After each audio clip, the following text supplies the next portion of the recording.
Welcome back. Multiple clusters. I had someone ask me, what happens when you got multiple clusters and not just one?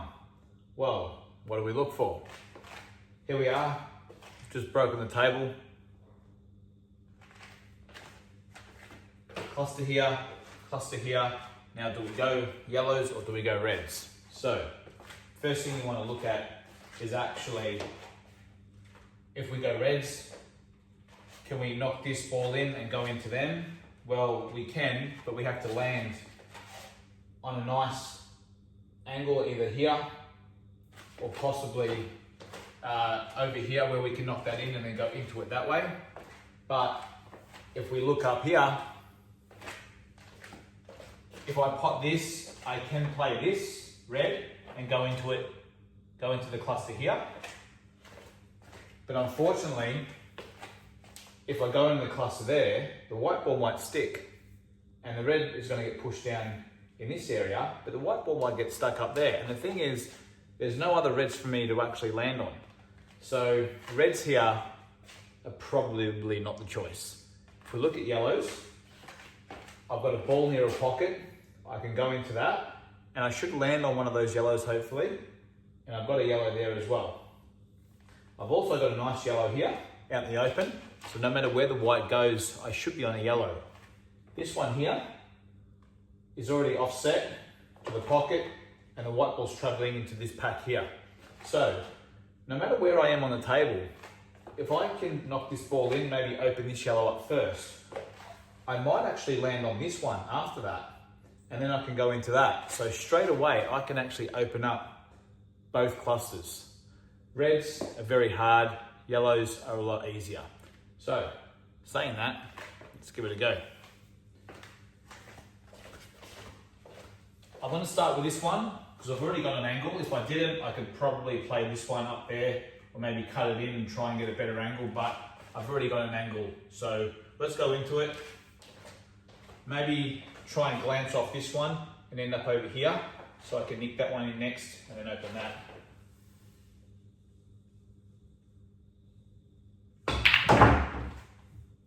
That's it. It's actually worked out pretty good other than being hampered. So you can see I'm actually hampered here, which is no good, but I hit this one out and it actually landed beautiful. So I could try and knock this one in as well, but I'm going to leave that there.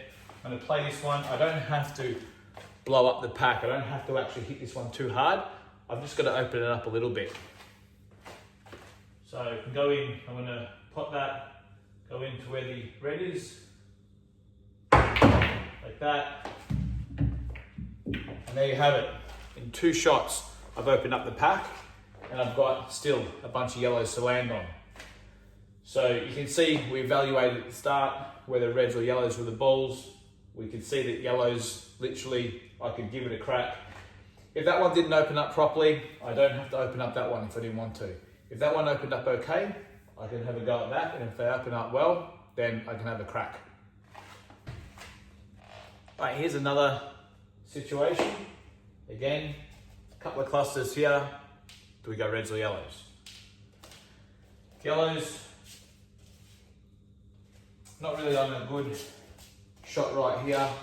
I can play this one to try and leave a better angle. I could even try and screw back into that, but if I miss, I could actually go in off, so there's a danger there already.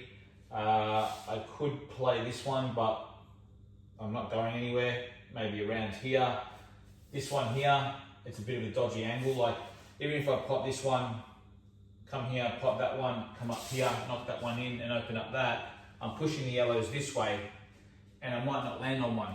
So again, if we look at reds, red balls, I can play this one off the rail into that, and I'm going to be on a nice linking ball here, so that's a good thing. I can play this red now and sort of screw up the table this way and try and just lightly open them up if I wanted to. So I think what I'm going to do here is I'm actually going to have a crack at knocking this out first, and then I might be able to even play this one or even that red and then open up this. And if I can't, I've got these reds now to open up that as well. So you can see that I've got a lot of opportunity here to open up this. I've got a lot of opportunity here to open up that as well. With yellows, I'm very limited. I've got this one to open that up, but I actually have to land nicely here. Not here or not here. Nicely here, so it's hard. So these are the things you have to look for when you've got multiple clusters. If you pick a colour and you can actually go and break those clusters up straight away, give it a go. If it doesn't work, you can always play safe. So, first one, I want to try this and open it up, see how we go.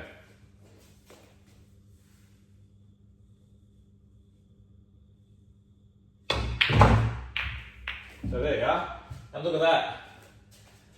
I opened it up and got another result here. So, I can roll this one in and push that one to there.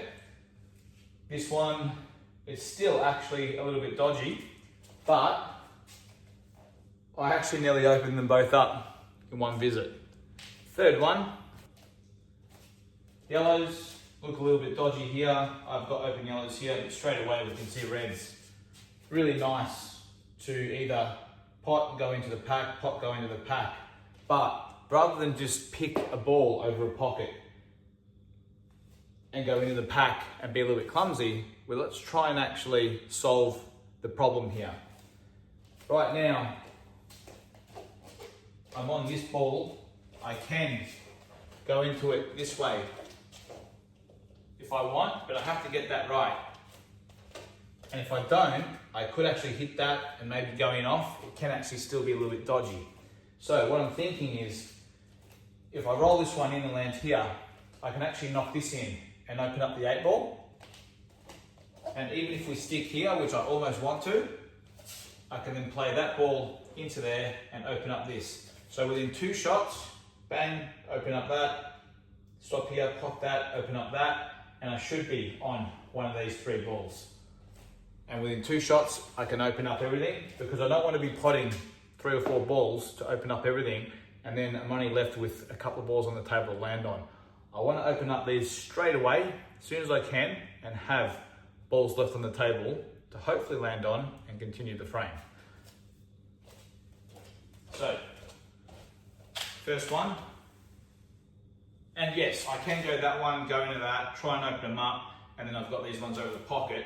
But if you can try and do it a little bit more controlled, then you'll get better at running these racks out and opening up clusters. Not just one, but multiple. So, you can see I've opened up the 8-ball now to this pocket. I've stuck there, which I said we would stick there possibly, but I knew that because we can knock this in now and then open up that.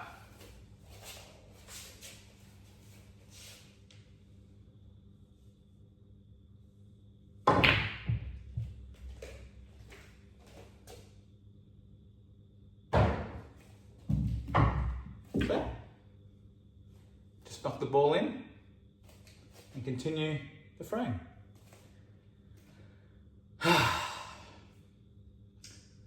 Let's just continue. That's 8-ball, eh? So, if I wasn't off the rail, I wouldn't have to jack up, but I jacked up, I missed a shot, I got lucky, that's 8-ball. So, let's have a quick look and then finish. There we are.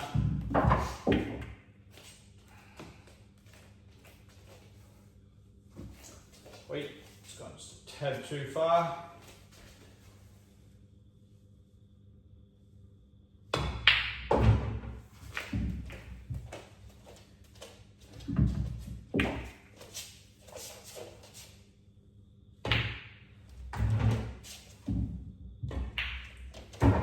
And this is just sometimes the way it goes.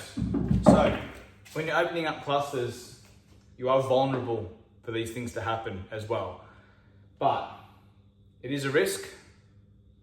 Sometimes it's best not to push the boat out too far, lay back a little bit. But if you can actually plan some of these shots, as you can see, I planned to stay here. I planned to open up that. I planned to then go into that. It worked. Yes, I got lucky, I missed, but these are the things that can happen. So as long as you're aware of it, that's basically it, I think. So hope you liked a couple of these examples. Again, it's mainly which balls to choose if you're going to open up clusters. Have a look, pick whichever ones you think give you the best opportunity to, then give it a go. But don't forget, if it doesn't work out, pull back. See you on the next one.